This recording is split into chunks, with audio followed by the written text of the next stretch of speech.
Hey guys, যদি আপুনি ভাবি আছে গুৱাহাটীত আপুনি আপোনাৰ নিজৰ কেৰিয়াৰটো ষ্টাৰ্ট কৰিব তেতিয়াহ'লে এইটো ভিডিঅ' আপোনাৰ কাৰণে বহুত ইম্পৰ্টেণ্ট চবকে আছে। যদি আপুনি ইণ্টাৰেষ্টেড হয় আপুনি কমপ্লিট চেক কৰিব পাৰিব। এইটো ৰিকুৱাৰমেণ্ট ৰিগাৰ্ডিং যদি কোনো ধৰণৰ কুৱেশ্যন থাকে আপুনি ভিডিঅ'টোৰ কমেণ্ট ছেকশ্যনত কমেণ্ট কৰি দিব। উইদিন 48 আৱাৰ্ছৰ ভিতৰত আপুনি আমাৰ টিমৰ পৰা ৰেছপন্স পাব। এইটো ভিডিঅ'ত আপুনি চেক কৰিব পাৰিব যিটো নটিফিকেশ্যন আহিছে নটিফিকেশ্যন অভাৰভিউখিনি লগতে ভেকেঞ্চি ডিটেইলছ আৰু ভেকেঞ্চিখিনিত এপ্লাই কৰোঁতে কি কি এলিজিবিলিটি ক্ৰাইটেৰিয়া আপুনি ফ'ল' কৰিব লাগিব, চেলাৰী আপুনি কিমান ৰিচিভ কৰিব, কেতিয়াৰ পৰা এপ্লাই ষ্টাৰ্ট হ'ব, কেতিয়ালৈকে লাষ্ট এপ্লাই কৰিব পাৰিব, এপ্লাই প্ৰচেছ কেনেকুৱা হ'ব, তাৰে কমপ্লিট ডিটেইলছ আপুনি এইটো ভিডিঅ'ত চেক কৰিব পাৰিব।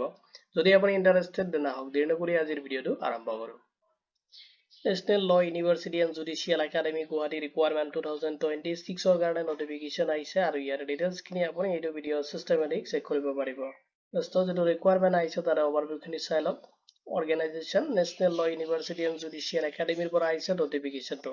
জব লোকেশ্যনটো আপোনাৰ গুৱাহাটী আছামত হ'ব আৰু টোটেল ভেকেঞ্চি দি আছে আপুনি 9 পোষ্টত এপ্লাই কৰিব পাৰিব।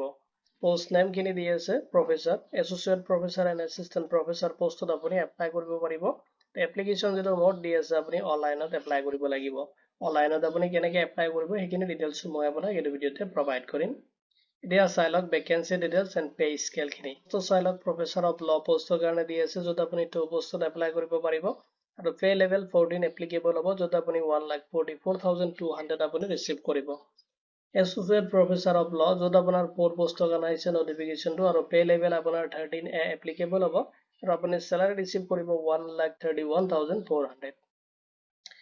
এছিষ্টেণ্ট প্ৰফেচাৰ অফ ল য'ত আপোনাৰ 2 পোষ্টৰ কাৰণে নটিফিকেশ্যন আহিছে, পে লেভেল 10 এপ্লিকেবল হ'ব আৰু চেলাৰী আপুনি ৰিচিভ কৰিব 57,700 আপুনি পাৰ মান্থ ৰিচিভ কৰিব।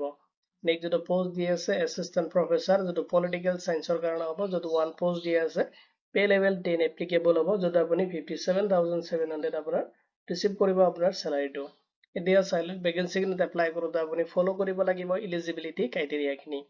য'ত আপোনাৰ প্ৰফেচাৰ পোষ্টৰ কাৰণে বিচাৰিছে এডুকেশ্যনেল কোৱালিফিকেশ্যন আপুনি PhD টো কমপ্লিট কৰিব লাগিব ৰিলিভেণ্ট ডিচিপ্লিনৰ পৰা, লগতে আপোনাৰ মিনিমাম 10 ইয়াৰ্ছ এক্সপিৰিয়েঞ্চ থাকিব লাগিব, লগতে আপোনাৰ ৰিচাৰ্চত আপোনাৰ মিনিমাম 10 পাব্লিকেশ্যন থাকিব লাগিব। UGC যিটো শ্বৰ্ট লিষ্টেড যিটো জাৰ্নেলছ থাকে তাতে আপোনাৰ তেনেকুৱা পাব্লিকেশ্যন থাকিলেহে আপুনি এপ্লাই কৰিব পাৰিব।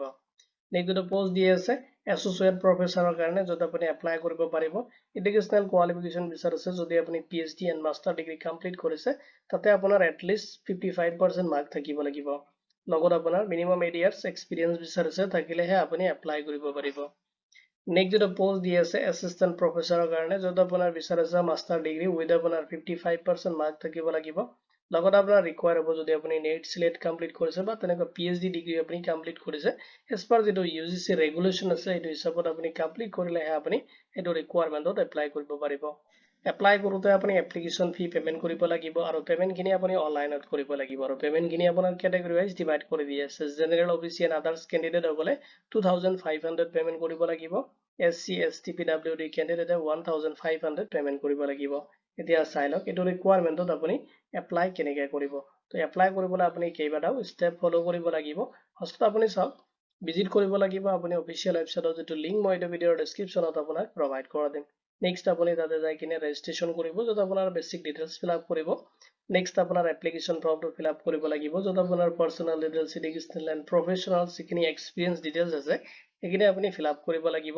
নেক্সট আপুনি আপলোড কৰিব লাগিব ৰিকুৱাৰমেণ্ট ডকুমেণ্টছখিনি। নেক্সট আপোনাৰ যিটো কেটেগৰী ৱাইজ পে'মেণ্ট দি আছে সেইখিনি পে'মেণ্ট আপুনি কমপ্লিট কৰিব। নেক্সট আপোনাৰ এপ্লিকেশ্যন ফৰ্মটো আপুনি ছাবমিট কৰিব লাগিব আৰু এজ এ ফিউচাৰ ৰেফাৰেঞ্চৰ কাৰণে আপোনাৰ যিটো এপ্লিকেশ্যন একনলেজমেণ্ট ৰিচিপ্ট আৰু পে'মেণ্ট ৰিচিপ্টটো আপুনি প্ৰিণ্ট আউট ৰাখিব।